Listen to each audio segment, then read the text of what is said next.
রহমান রহিম আল্লাহ তাআলার নামে। হে নবী, আল্লাহ তাআলা তোমার জন্য যা হালাল করেছেন তা তুমি কসম করে নিজের উপরে কেন হারাম করছো? তুমি কি এর মাধ্যমে তোমার স্ত্রীদের খুশি কামনা করতে চাও? আসলে আল্লাহ তাআলাই হচ্ছেন ক্ষমার আধার, পরম দয়ালু। আল্লাহ তাআলা তো তোমাদের শপথ থেকে রেহাই পাওয়ার জন্যে কাফারার একটা পথ নির্ধারণ করে দিয়েছেন। মূলত আল্লাহ তাআলাই হচ্ছেন তোমাদের একমাত্র সহায়। তিনি সর্বজ্ঞ, তিনি প্রজ্ঞাময়। যখন নবী তার স্ত্রীদের একজনকে চুপিসারে কিছু একটা কথা বলল এবং সে যখন তা অন্যদের কাছে প্রকাশ করে দিল, আল্লাহ তাআলা তার এই বিষয়টা নবীকে ওহীর মাধ্যমে জানিয়ে দিলেন। রসূল কিছু কথা গোপনীয় বিষয় প্রকাশকারী স্ত্রীকে জানিয়ে দিল, আবার কিছু কথা এড়িয়েও গেল।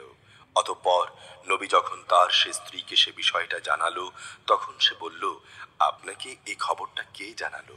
নবী বলল, আমাকে জানিয়েছেন সেই মহান আল্লাহ তাআলা, যিনি সর্বজ্ঞ, সম্যক জ্ঞাত। যে দুজন স্ত্রী এর সাথে জড়িত, নবী তাদের উভয়কে ডেকে বলল, তোমরা দুজন যদি আল্লাহর কাছে তওবা করো তাহলে তা তোমাদের জন্য ভালো, কেননা তোমাদের উভয়ের মন অন্যায় ও বাঁকা পথের দিকে কিছুটা ঝুঁকে পড়েছিল। আর যদি তোমরা উভয় তার বিরুদ্ধে একে অপরের পৃষ্ঠপোষকতা করো তাহলে জেনে রাখো আল্লাহ তাআলাই তার নবীর সহায়। তাছাড়াও তার সাথে রয়েছে জিব্রাইল ফেরেশতা ও নেককার মুসলমানের দল। এরপরও সমগ্র ফেরেশতা তার সাহায্য করতে এগিয়ে আসবে। আজ নবী যদি তোমাদের তালাক দিয়ে দেয় তাহলে তার মালিক তোমাদের বদলে এমন সব স্ত্রী তাকে দিতে পারেন যারা তোমাদের চাইতে হবে উত্তম, যারা হবে আত্মসমর্পণকারী, বিশ্বস্ত, ফরমাবরদার, অনুশোচনাকারী, অনুগত, রোজাদার। হতে পারে তারা কুমারী, হতে পারে অকুমারী। হে ঈমানদার লোকেরা, তোমরা নিজেদের ও নিজেদের পরিবার পরিজনদের জাহান্নামের সেই কঠিন আগুন থেকে বাঁচাও। তার জ্বালানি হবে মানুষ আর পাথর। সে জাহান্নামের প্রহরা যাদের উপর অর্পিত, সেসব ফেরেশতা সবাই হচ্ছে নির্মম ও কঠোর। তারা আল্লাহর কোনো আদেশই অমান্য করবে না। তারা তাই করবে যা তাদের করার জন্য আদেশ করা হবে। হে কাফেররা, আজ তোমরা দোষ ছাড়ানোর জন্যে কোন রকম অজুহাত তালাশ করো না। আজ তোমাদের সে বিনিময় দেয়া হবে যা তোমরা দুনিয়ায় করছিলে।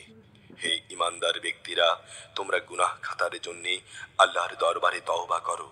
একান্ত খাঁটি তওবা। আশা করা যায় এর ফলে তোমাদের রব তোমাদের গুনাহ সমূহ ক্ষমা করে দেবেন এবং এর বিনিময়ে পরকালে তিনি তোমাদের এমন সুরম্য জান্নাতে প্রবেশ করাবেন যার তলদেশ দিয়ে প্রবাহিত হবে সুপেয় ঝর্ণাধারা। সেদিন আল্লাহ তাআলা তাঁর নবী এবং তার সাথী ঈমানদারদের অপমানিত করবেন না। সেদিন তাদের ঈমানের জ্যোতি তাদের সামনে ও তাদের ডান পাশ দিয়ে বিচ্ছুরিত হবে। তারা বলবে, হে আমাদের রব, আমাদের জন্য আমাদের ঈমানের জ্যোতিকে পূর্ণ করে দাও। তুমি আমাদের ক্ষমা করে দাও। অবশ্যই তুমি সব কিছুর উপর একক ক্ষমতাবান। হে নবী, তুমি কাফের ও মুনাফিকদের বিরুদ্ধে জিহাদ করো এবং তাদের উপর কঠোরতা অবলম্বন করো, কেননা তাদের ঠিকানা হচ্ছে জাহান্নাম, আর তা হচ্ছে এক নিকৃষ্ট ঠিকানা। আল্লাহ তাআলা কাফেরদের জন্য নূহ ও লূতের স্ত্রীদের উদাহরণ পেশ করছেন। তারা দুজনই ছিল আমার দুজন নেক বান্দার অধীনস্থ স্ত্রী, কিন্তু তারা উভয়ই সে দুজন বান্দার সাথে বিশ্বাসঘাতকতা করেছে। অতএব আল্লাহর আযাব থেকে তারা নবী হওয়া সত্ত্বেও কিছুই এদের বাঁচাতে পারল না। বরং তাদের বলা হলো, তোমরা আজ প্রবেশ করো জাহান্নামের আগুনে। যারা এখানে প্রবেশ করেছে তাদের সবার সাথে। একইভাবে আল্লাহ তাআলা মুমিনদের জন্যে ফেরাউনের স্ত্রীকে অনুকরণযোগ্য এক উদাহরণ হিসেবে পেশ করেছেন। সে প্রার্থনা করেছিল, হে রব, জান্নাতে তোমার পাশে তুমি আমার জন্যে একখানা ঘর বানিয়ে দিও, আর দুনিয়ার এ ঘরে তুমি আমাকে ফেরাউন ও তার যাবতীয় কর্মকাণ্ড থেকে বাঁচিয়ে রেখো। তুমি আমাকে জালিম সম্প্রদায়ের যাবতীয় অনাচার থেকে উদ্ধার করো। আল্লাহ তাআলা মোমেনদের জন্য দৃষ্টান্ত পেশ করছেন।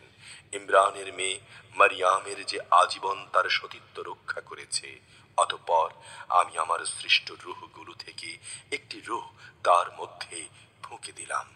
সে তার মালিকের কথা ও তার প্রেরিত কিতাব সমূহের উপর পুরোপুরি বিশ্বাস স্থাপন করেছে। সত্যি সে ছিল আমার একান্ত অনুগত বান্দাদেরই একজন।